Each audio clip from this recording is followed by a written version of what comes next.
It brings me immense pleasure to have Sammy Baloji here with us. Sammy was raised in Lubumbashi in the Democratic Republic of Congo, a center of colonial, post-colonial, and contemporary entanglements related to mineral resources. Reality and representation collide in his photography and multimedia installations, exposing tensions past and present. As you will see tonight, he mines the archive, traces social history in architecture and landscape, and probes the body as a site of memory and witness to operations of power. Among his numerous awards, Sammy was honored with a Chevalier des Arts et Lettres in France in 2016, and he is currently the Robert Gardner Fellow in Photography at the Peabody Museum at Harvard University. His list of international biennials include Documenta 14, which he was at in 2017, the Venice Biennale and Lyon Biennale. You can see his work at the Chicago Architecture Biennial and the Biennale of Sydney in 2020. Baloji's work has been featured in institutions such as the Tate Modern, the Smithsonian National Museum of African Art, as well as numerous European museums, including the Royal Museum for Central Africa in Tervuren, Ostende, and the Musée du Quai Branly in Paris. He is the co-founder of the Pisha Encounters Biennial in Lubumbashi, and the next iteration opens in October, so mark your calendars. Please join me in welcoming Sammy Baloji.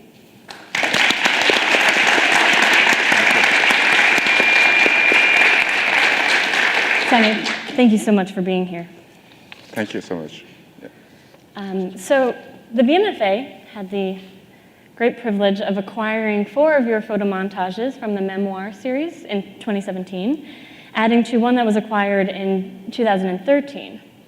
Not only do these works address the impacts and legacies of the colonial period in the Congo, but alongside the historic works in the VMFA's collection, afford us the opportunity to tell 800 years of Congolese art history at the VMFA.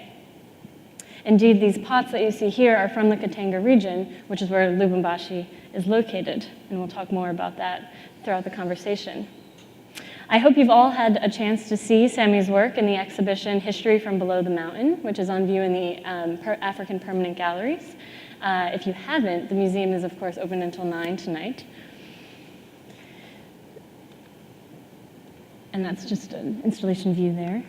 Okay, so this is one of your memoir works, which is an early series in your career. Can you tell us what it developed from? Yeah, I would like to thank you, all of you, and particularly the museum for inviting me and spending time with you.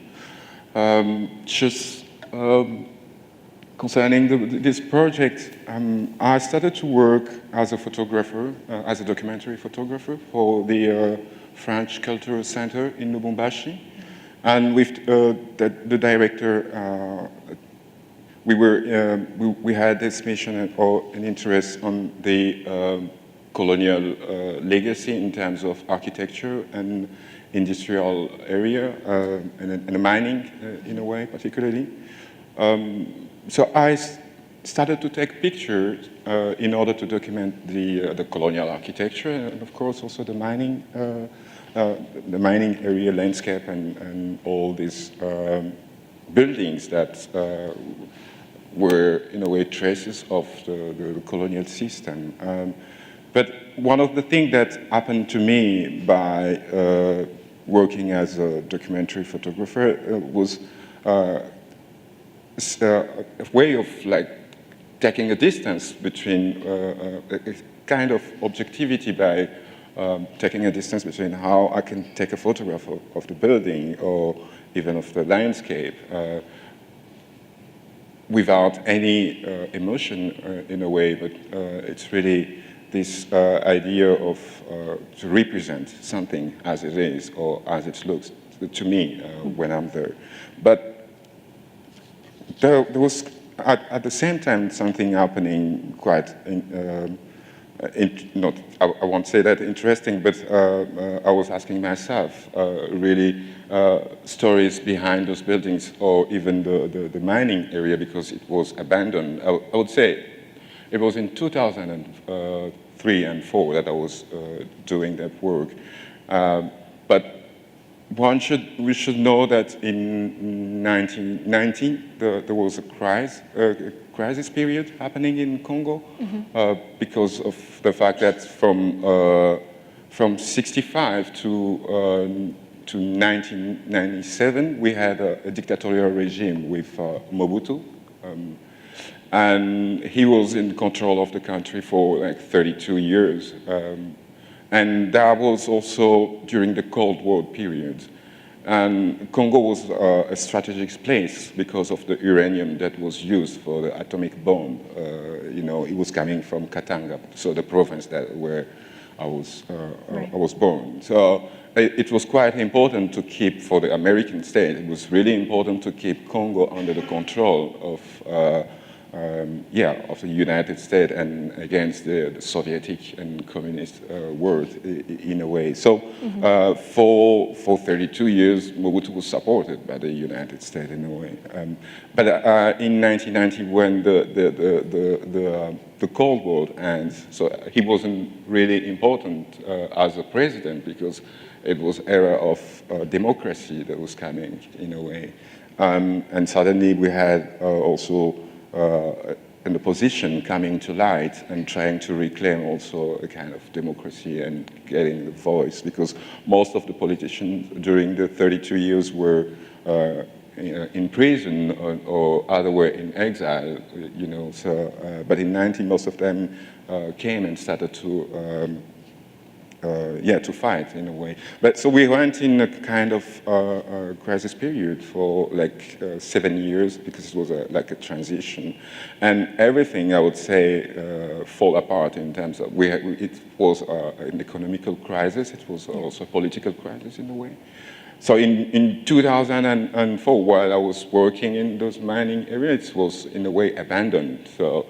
But at the same time, I was born in '78, so I knew the importance of the mining area. So for me, it was not easy to take pictures with a certain distance because, I mean, it's part of my environment. So there are a lot of meaning that I wanted to address, not only just taking photograph for what it is, but also trying to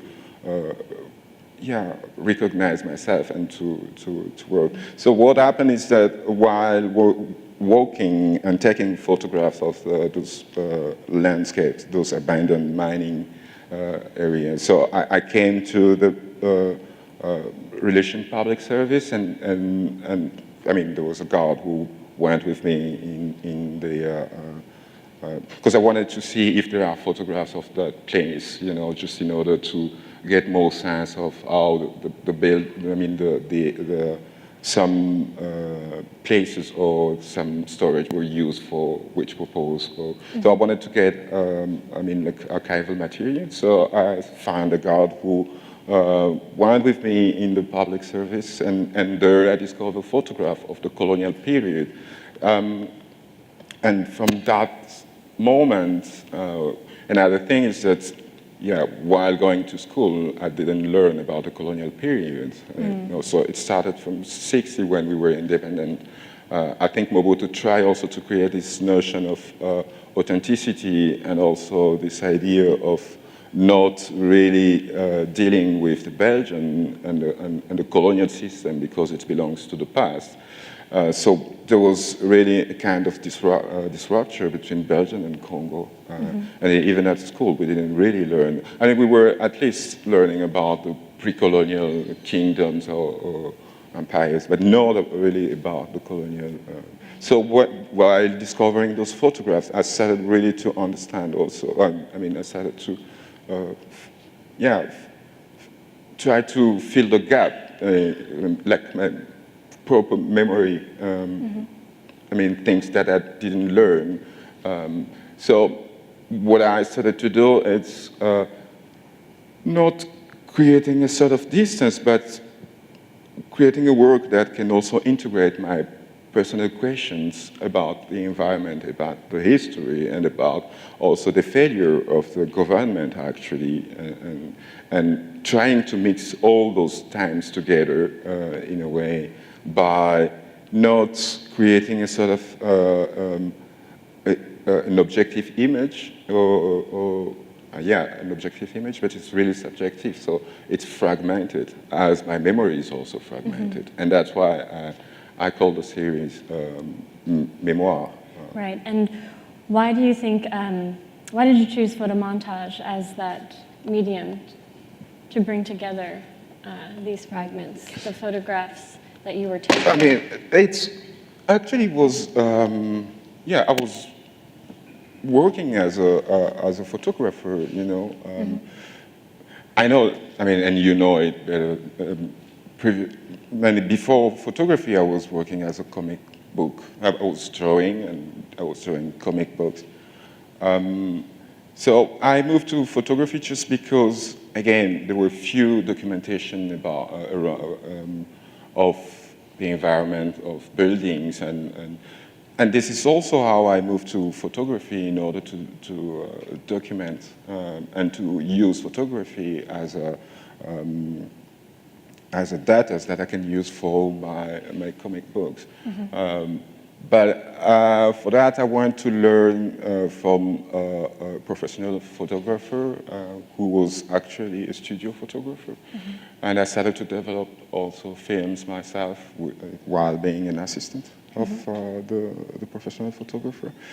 And I just realized that I could also use photography as a medium that.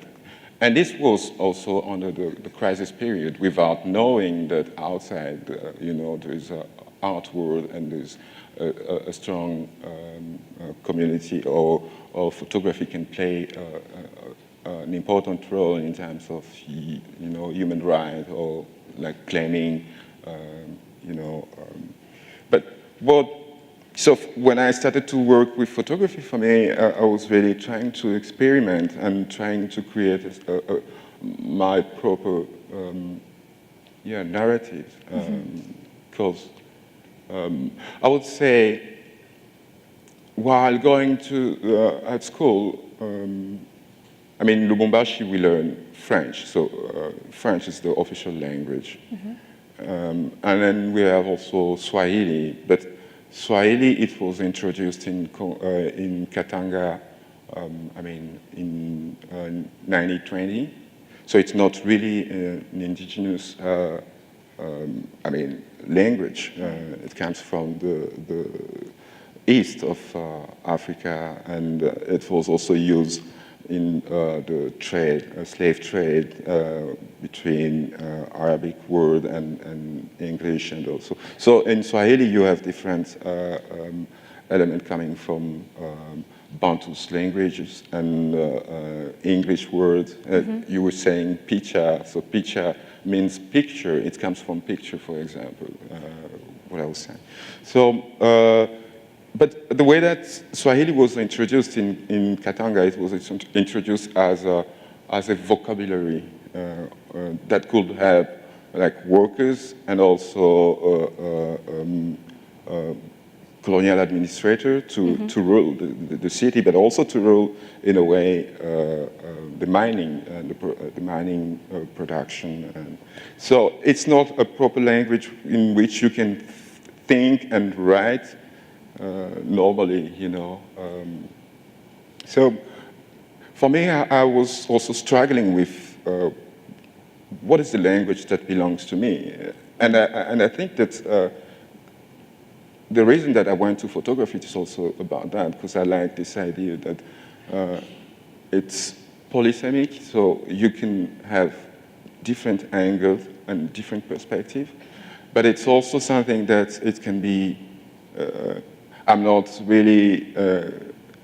Yes, of course, I've been working as a documentary photographer, but I don't believe in objectivity in a way, and I don't believe in the objectivity that photographs or image can create. I mean, it's there is a possibility of subjectivity in an image. Right.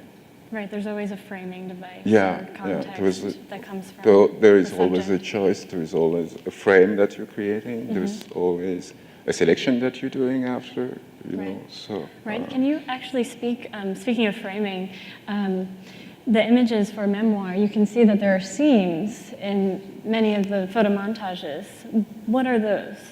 Can you speak to the seams that you could see? Right here? What is that? But this is what I was saying, that what I've been doing, it's really, while talking about fragments, it's really this idea of, I've been myself experiencing different periods. One is in 80s, that was really a period where the mining was functioning, and I knew, I mean, Katanga or even Lubumbashi, it's really a mining area. So, and it's really,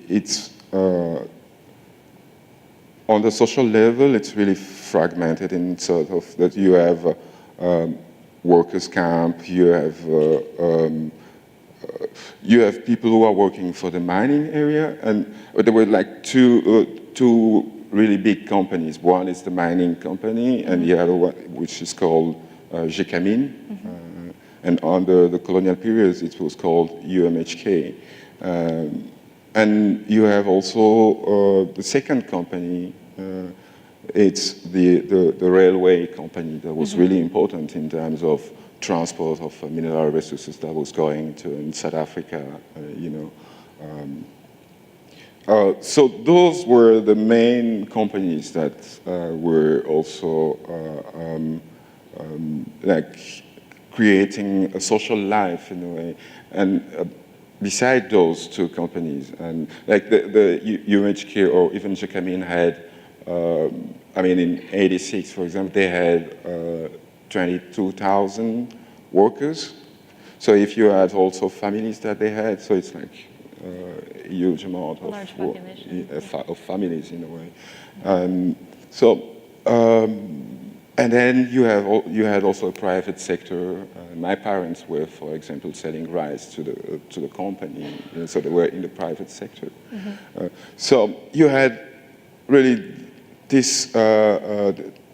This is a kind of social tissue in a way, which is really fragmented. So in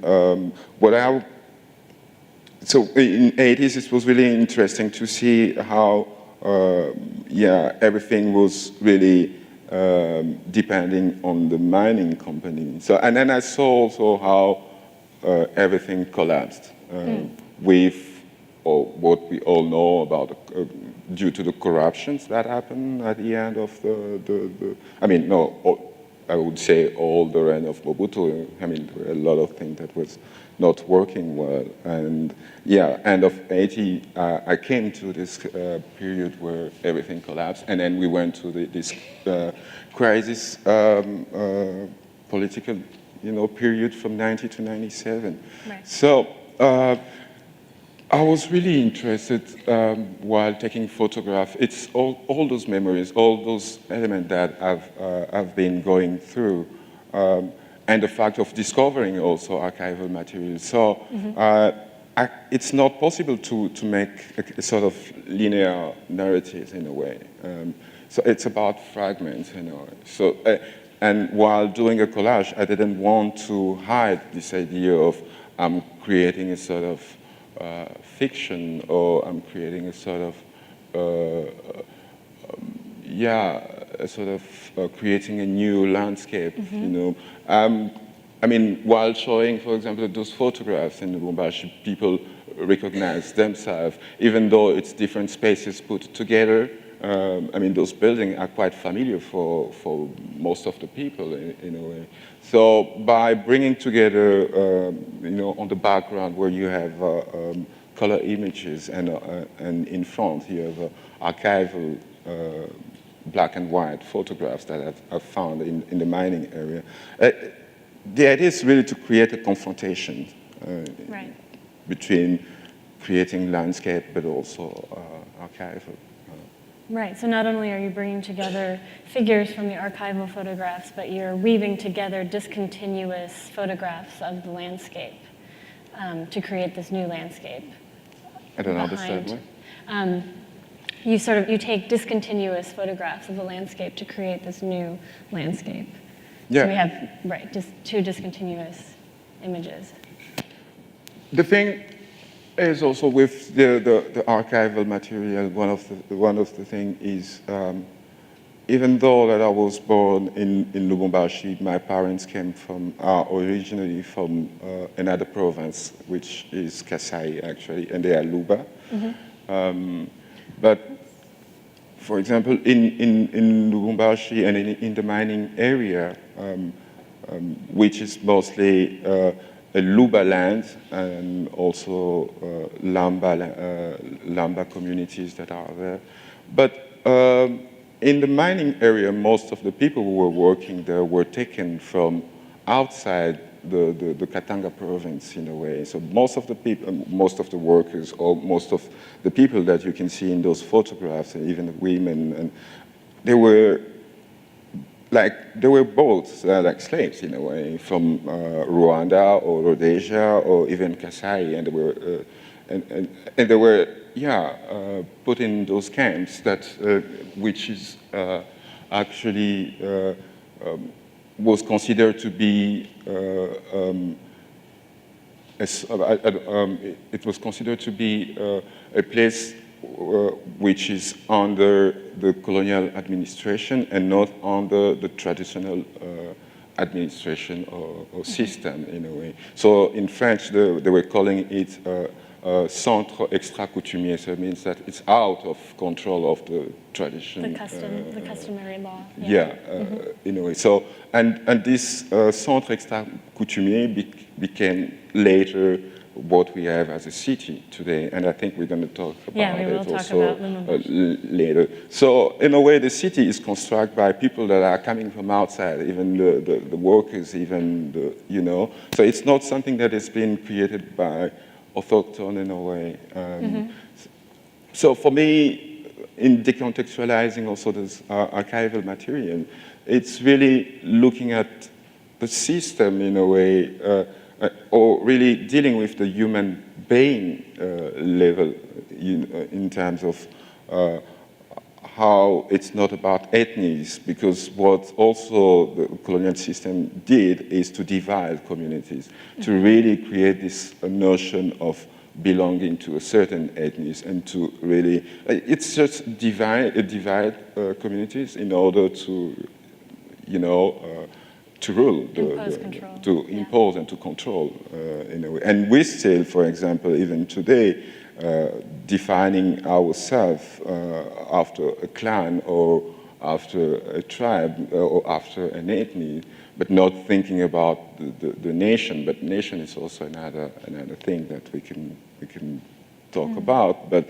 when it comes to election, for example, the last elections that we had, I mean, the population really decide not on the agenda of the politician, but it's really to which ethnies, one or another belongs to, and this is the one. But it's, again, in a way, it's a colonial legacy that is still, in a way, very strongly felt. Yeah. So, I don't know. So you grew up in Lubumbashi. You were telling me earlier in the week that when you were working for the Cultural Center in France, when you were taking the photographs to document the colonial architecture in Lubumbashi, as well as the mine in the early 2000s, that was your first time visiting the mine, even though you had grown up in Lubumbashi. Can you speak a little bit to how you related to the mine, even though you had never gone there, and sort of what the iconic slag heap, which is this mountainous hill of copper slag, which is visible in this satellite image. It's quite large. How was that referred to growing up? What did that mean to you as you were growing up in Lubumbashi?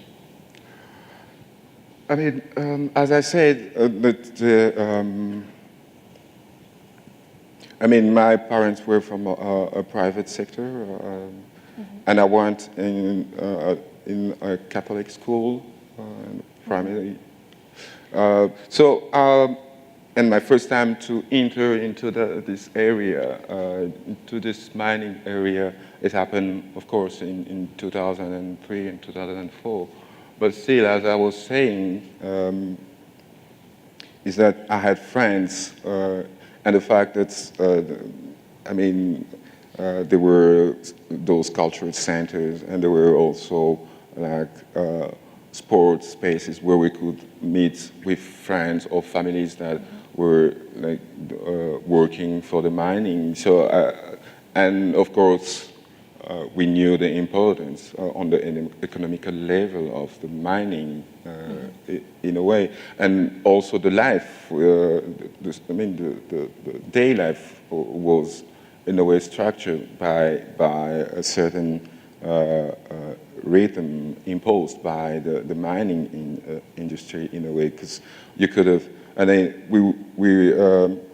there was a sound of siren, but this is when it was working. Now, just as it completely fall apart. We don't hear the sound again. But I remember, like in 87, 86, something like that, there was a siren, like at 5 a.m. Then you knew that it's time for workers to wake up, and at 6. They're going to get their buses and go to the mining area, or 7, it's time to go to school, or at noon it's a break time. So the sound, there was a sound landscape in a way that was regulating also. And maybe, in the photograph above, you can see also the chimney, which was, and you can see that in my picture, it's not smoking. But that was also, the smoke was also a sign of operation, of production. And everything, and like while going through archives and the research that I started to make after this series, and going in ethnographic museums and try really to understand also the impact of the urbanism and all. So we should know that this city started around the mining area. But even like between 60, during the independence, between 60 and 65, Katanga was completely independent from the rest of the country, and it was a period of secession. But this independence of Katanga, it was directed by the mining company, and not by, it wasn't a political one, but it was for the mining interest, because the Belgians didn't want to lose, the economical interest that was coming out from this mining sector, right. In a way. So, I have a lot of, I would say, memories around and the impact of the mining, and yeah. Right, it certainly sounds like it impacted your day-to-day life. And of course, Tshibumba Kanda-Matulu, who is also from Lubumbashi, but was born in 1947, so is a generation before you. He also painted many scenes, including the slag heap and of the mine. And he lived through the Katanga secession that you referenced from 1960 to 1965. Can you speak to these two later paintings that were done in 2003 that you included in an exhibition that you curated called Congo Artwork? But this is exactly what I was saying about the smoke and the chimney. But the title, it says, and you can see also dates in those paintings. So it says, like in the first painting, like UMHK, which is the mining company, the name of the mining company during the colonial period. Right. So it was UMHK. El Fumé, so it was smoking and producing, and then this is yesterday in a way.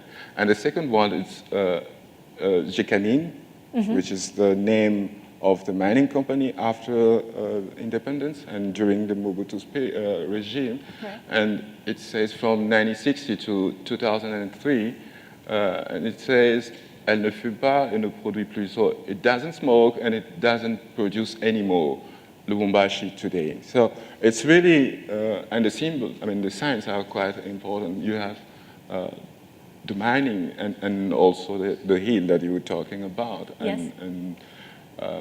So, but this, it's in a way what can be, this is really particularly for the popular painting. So I don't know how to, the popular painting, should I talk about the history of popular painting or what? Sure, do you want to talk about your experience growing up and seeing popular paintings in homes and places around Lubumbashi? Yeah.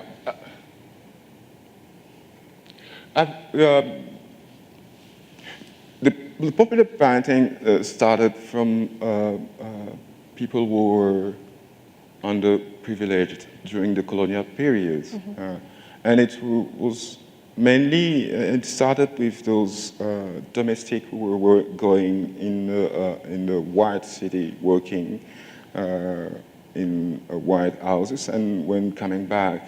And it's this influence of seeing paintings in white houses, that this is one thing, and the other is also the fact that there is the mining and working, but there is also an impact of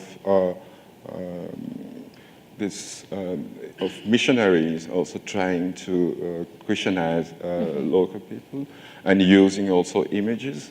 And on the educational level also, there were some newspapers and also,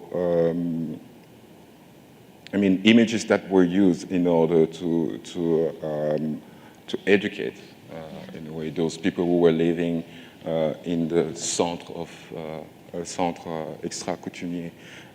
So,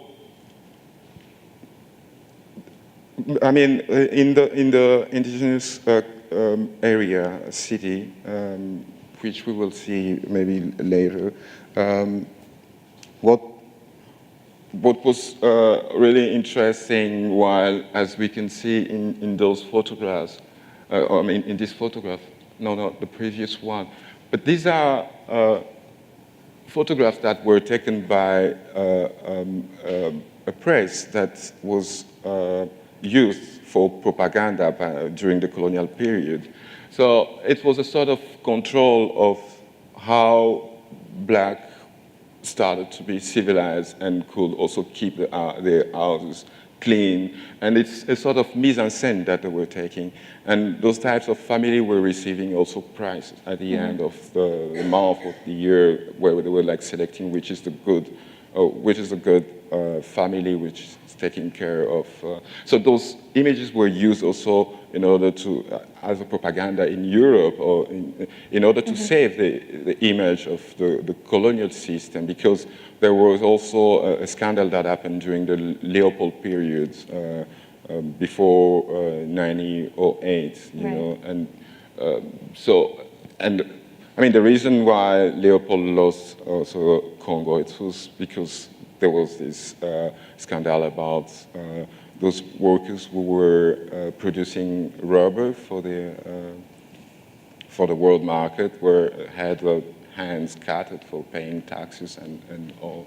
So, I mean, the press that was used under the colonial periods, the idea was to create a sort of propaganda and showing a sort of this idea of bringing civilization to Congo, to the local people. And those photographs was really, and you can see that even after all, like in the second image, where there is always this idea of reproducing the system that was installed in the colonial period, but also using the photographs and the paintings just as it was also, I mean, the way that we're educated to do it. And the popular paintings actually was also really important in terms of some families were also using photograph and giving that to autodidact, self-made painters who could, in a way, which is the same thing like Tshibumba. He didn't want to any fine art school. So he's a self-trained and becomes also a painter. But the first fine art school that was created in Lubumbashi happened in '47, and it was a French, actually, a painter artist who arrived in Lubumbashi and took actually traditional mural painters, and he started to work with them in order to produce a kind of more decorative paintings that are close to Rousseau, and they were called the Neoprimitive. Yeah, let's skip ahead to the images we have. And excuse me for going very quickly. You can see these paintings in the exhibition upstairs. But here's an example of what you were just speaking about. Yeah, Sammy. this is like pili. So these artists were trained by a French painter, and what it was pushed at that period is those types of painting where you have forests and animals, but you don't have any political critique in those paintings. But the thing with the popular painting, because it came from the, as I said, underprivileged community, it was a celebration of what is going on in the city in a way, you know, and done for the local people and done for those workers, and you know, so you can see those paintings also talking about, as we saw also, those scenes of mistreating during the colonial period by this effect of chicotte.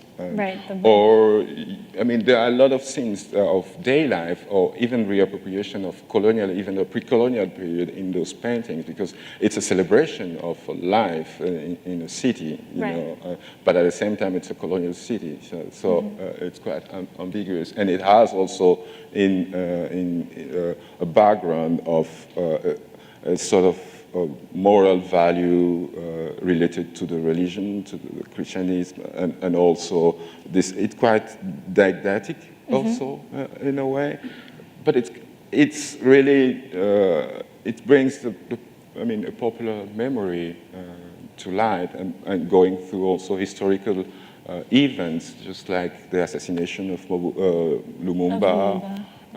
By comparing it with the story of Jesus or Christ.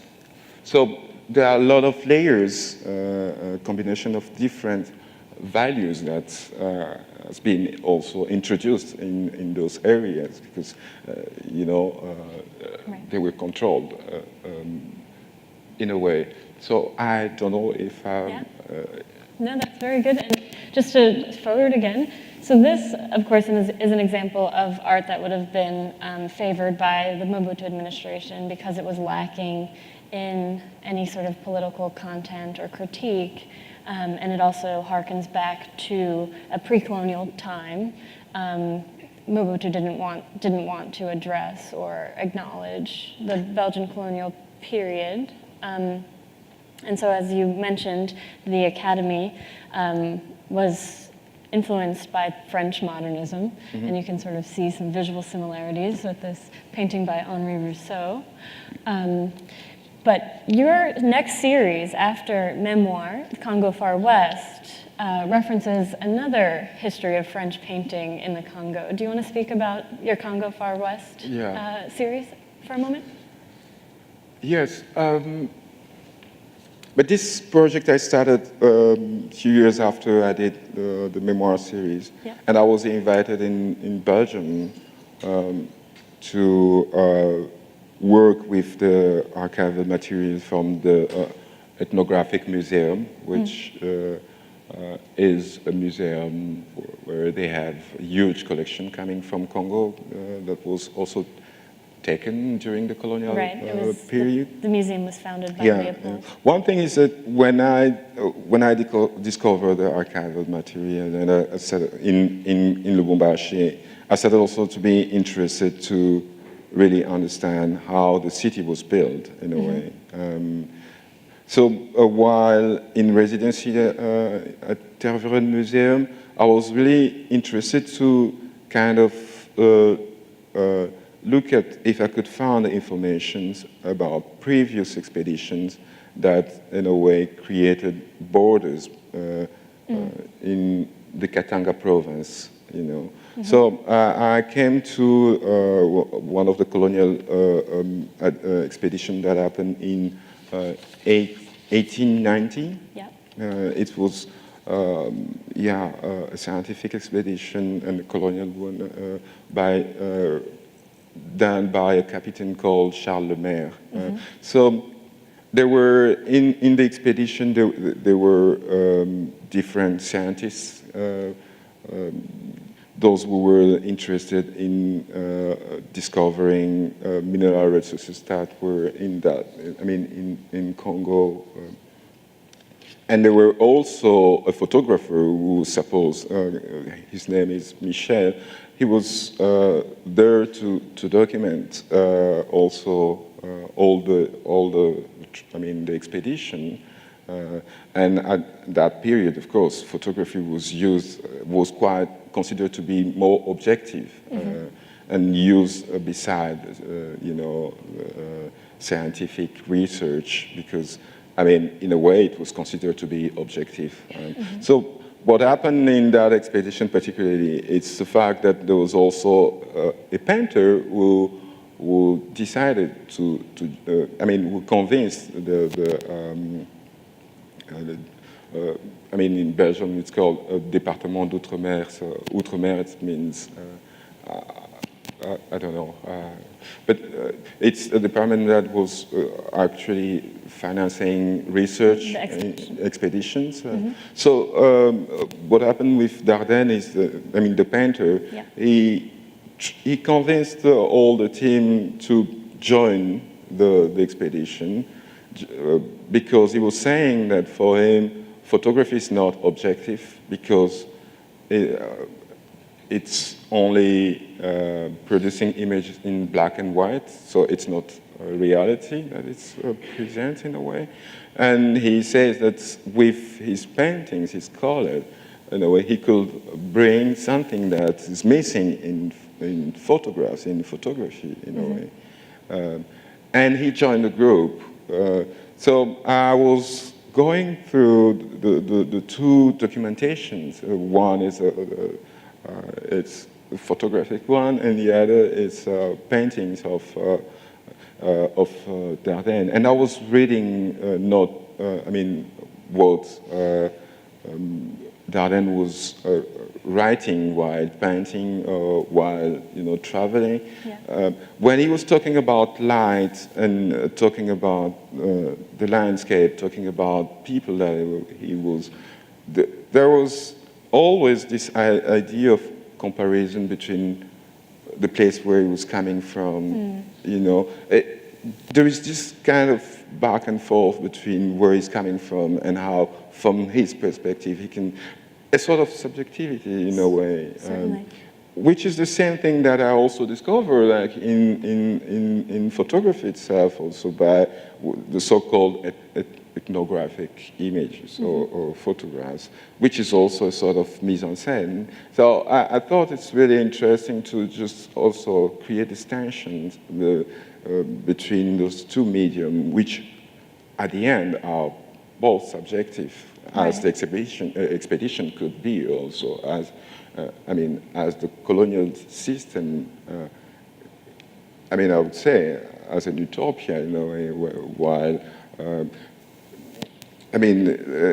when you're in Lubumbashi, you can, and even if you visit Belgium, you can feel like there is similarities in buildings, and even in streets and the way of, it's kind of a reflection of what, but at least, Lubumbashi is quite chaotic now. Yeah, and I think we're going to talk about the city planning for your next work, which was Essay on Urban Planning.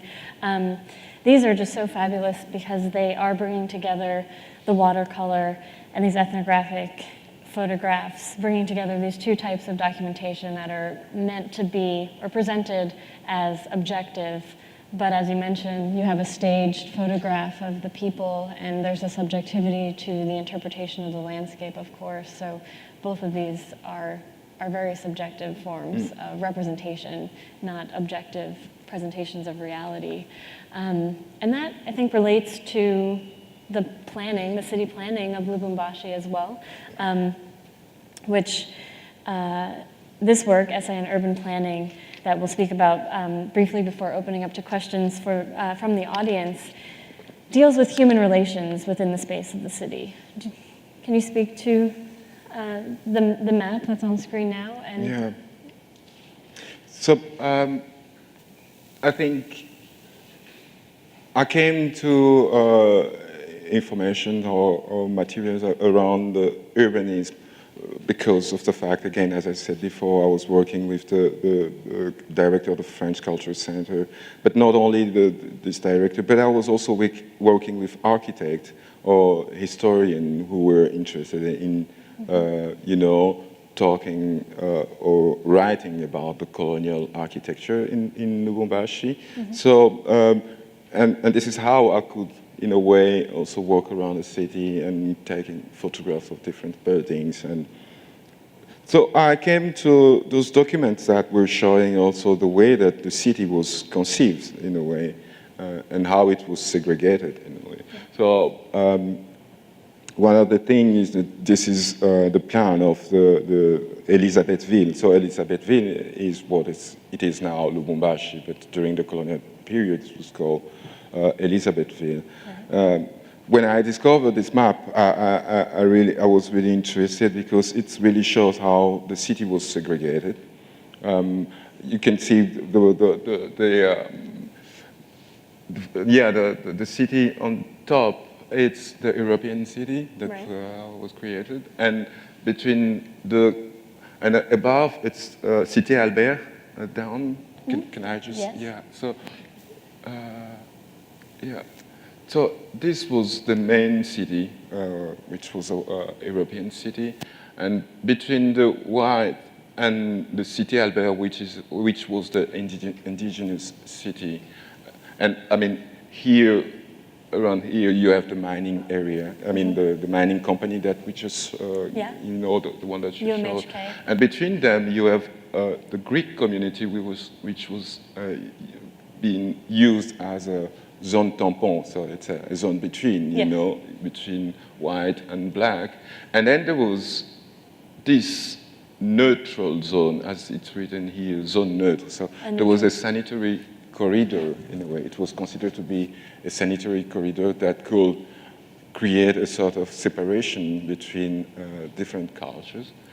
So, and when going further, I discovered also Manifest of the Urbanism, and I heard and I learned that this zone was calculated, I mean the neutral zone in a way was calculated after the fly of a mosquito, because one of the things was to consider that the malaria disease coming from a mosquito couldn't fly over like 700 meters to get into the white city. So this is why they created, for example, the neutral zone, which was called a sanitary corridor, in a way. And we have a quote, if you want to advance. We can go back to that image. But this quote speaks to the sanitary corridor, which, as Sammy was speaking to, was based on the flight length of mosquitoes. We'll give that a minute, too. And so what did you do for the installation work, Essay on Urban Planning? So one is to discover, I mean, those informations around the segregation in the city. Right, and you also... And it's also the discovery in the mining area of, while I was working on the Mémoire series, I discovered this small photographs, which is 10, 15 centimeters. Like postcard size.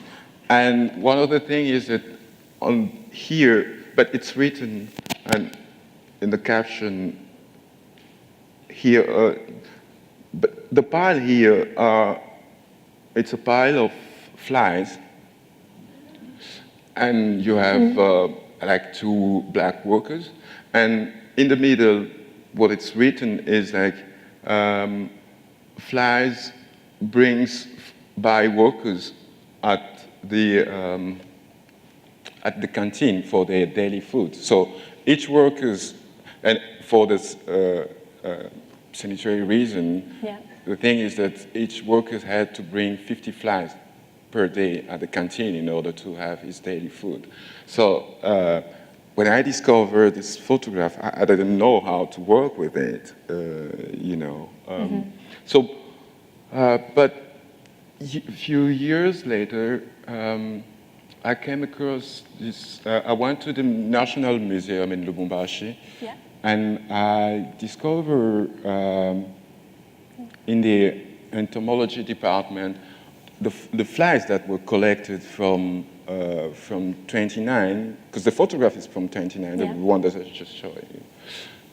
And I discovered in the entomology department all the flies and mosquitoes that have been collected since 20 to 55 in order to study and in a way. So I thought it's really interesting to play this, to do an installation which shows, I mean, this idea of segregation and this idea of racism, which is, which takes form in a so-called scientific way, but in a way, it's a divided city. It's not possible to. So one of the things that I did is to make the flies look like they are flying over, the city with those neutral zones that you have, here, and the mining company here. Yeah. And here you have mosquitoes. These are flies and different. Yeah. So I call this series like Essay on Urban Planning. So it's really questioning what does it mean, when you're creating a city which is a divided one. What do you expect to have at the end of the? Right. Thank you. Thank you very much, Sammy. That was wonderful. I think we'll have to stop the conversation here and maybe take a couple of questions from the audience. I can't see very well out in the audience, but I know that Izzy is coming around with a microphone if there are any questions.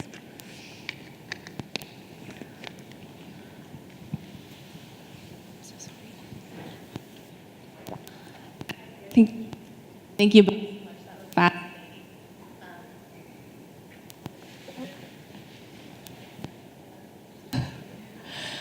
I'm curious to know what you think of the display up here at the museum, your work juxtaposed with Kanda-Matulu, if you think that brings any new meaning or different into your memoirs. Did you hear that question? Okay. I think you're asking the question because of the exhibition that is here. Is that, am I correct? Your work's juxtaposed with the older paintings, that kind of brings in, different meanings to your work, or vice versa. I think this is what I was saying concerning popular painting. There's one thing that it's a kind of depicting a daily life based also on historical events, but and also the use of the imagination of the painter himself. But so you have both, but it's really a depiction of daily life in those areas. So what I've been doing, and I think like most of the contemporary artists in Congo today, there is this idea of to really question. And this is one of the things that this philosopher Mudimbe from Congo, he said that one of the things with the popular painting is, of course, it's a celebration of daily life, but it doesn't really question the city or the system itself. I mean, the city as a system, as a colonial legacy, as something that has been done, or even the constitution that we still have today, it's a continuation of colonial legacy. So, you know, even if we want to talk about a nation, it's also a colonial invention in a way. So, and it doesn't include population, as I was saying, about communities and ethnic conflict that we're going through. But those topics, you can see them in those paintings. But with this idea of creating a sort of educational discourse or creating value. But it's, and I think with art, in most of the artists, and even myself, I don't believe in a nation, like Congo as a nation, I don't believe in it. You know, I kind of, and what I did, for example, with the Congo Farwest series, it's not just juxtaposing those paintings or even criticizing the photographs, because, I mean, those ethnographic photographs has been used in order to create image of the other, image of the savage, image of, it's not really, I mean, you have this kind of distance that is where you have an object, not a subject, it's not a human being, but it's really an object that it's been framed in a way.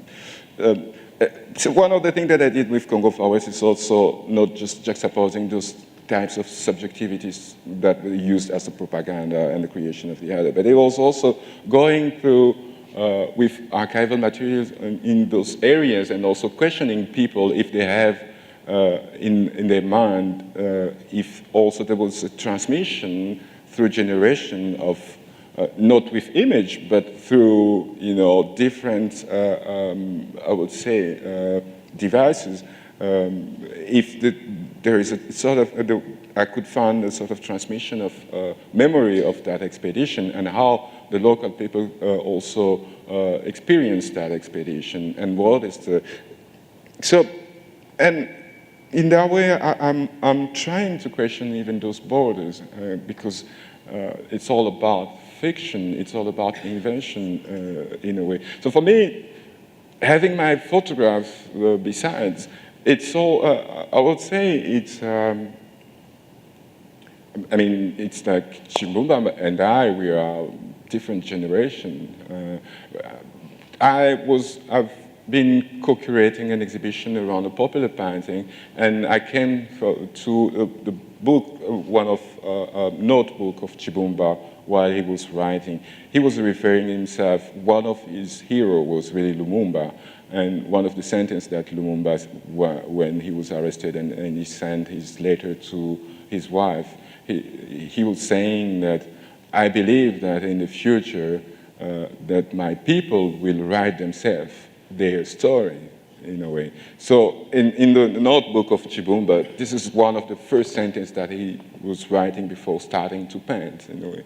So it's this, I mean, those paintings of Tshibumba, even though that it shows chaos or struggle, or there is a certain hope. There is a hope. There is a certain hope because it's a reappropriation of a national history.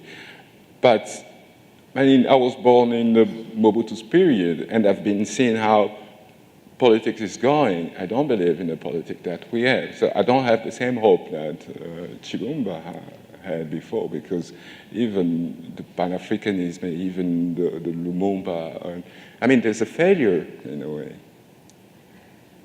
I think if I can just add a little statement to the question. I think Tshibumba, being a generation before you, he is working within a certain sort of colonial structure, but his paintings themselves are in themselves an act of, I think, political resistance, because it was very political for him to paint these scenes. They, of course, were not supported by the Mobutu administration. And so I think for you, in your work, I see this, this deconstruction and this questioning of that system that maybe wasn't quite possible when Tshibumba was painting, but that you are working with No, but what happened is that, of course, there was, I mean, there were, like, both, I mean, it's Belgium and the United States planned the assassination of Lumumba, but the figure that we know, it's Mobutu, and Mobutu is the one who killed Lumumba. But a few years later, he also created a monument of Lumumba and created a sort of story of Lumumba. But that was a way of, in a way, to reunify the country, in a way. But it was a political statement, a strategy, in a way. Right. But so I mean, like, portrait of Lumumba by also putting him as a hero by Mobutu.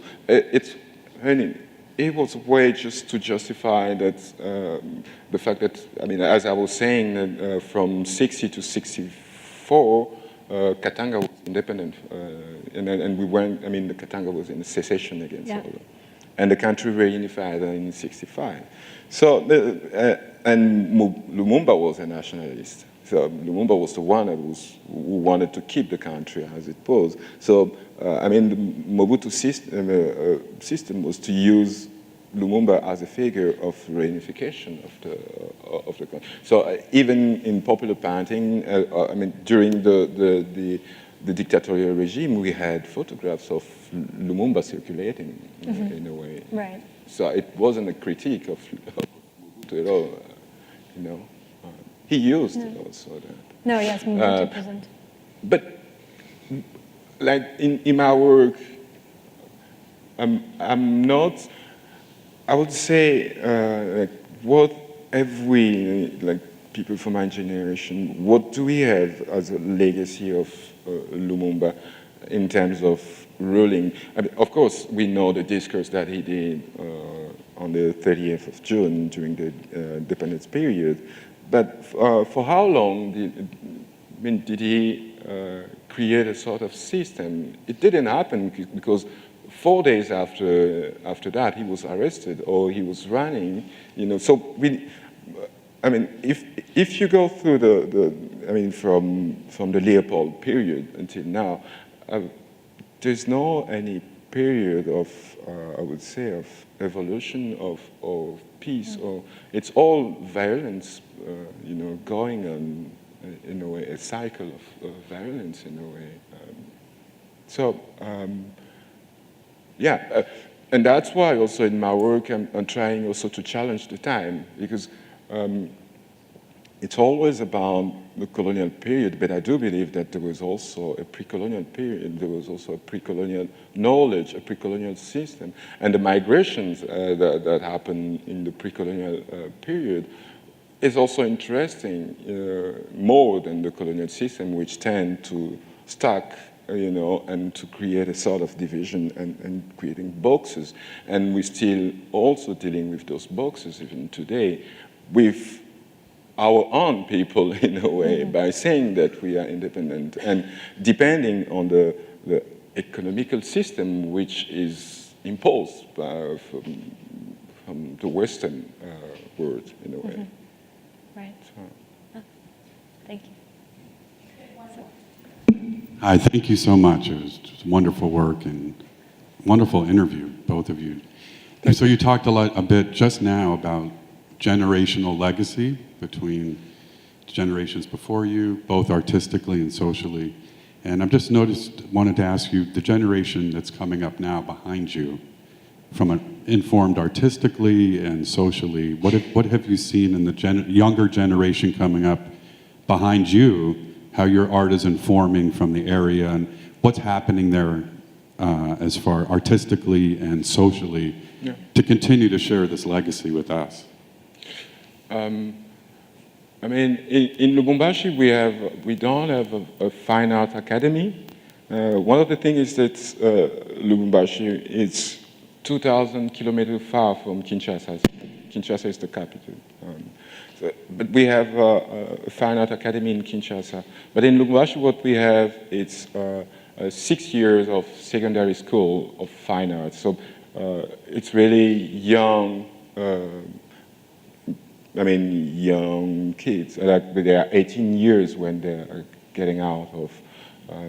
So they don't learn theory, but it's mainly technique, practicing, drawing. So what I started also to do since 2007, with other artists, we have created this association called Picha, the picture, and we also do a Lubumbashi Biennial by inviting international artists and local artists and professional artists coming from Kinshasa.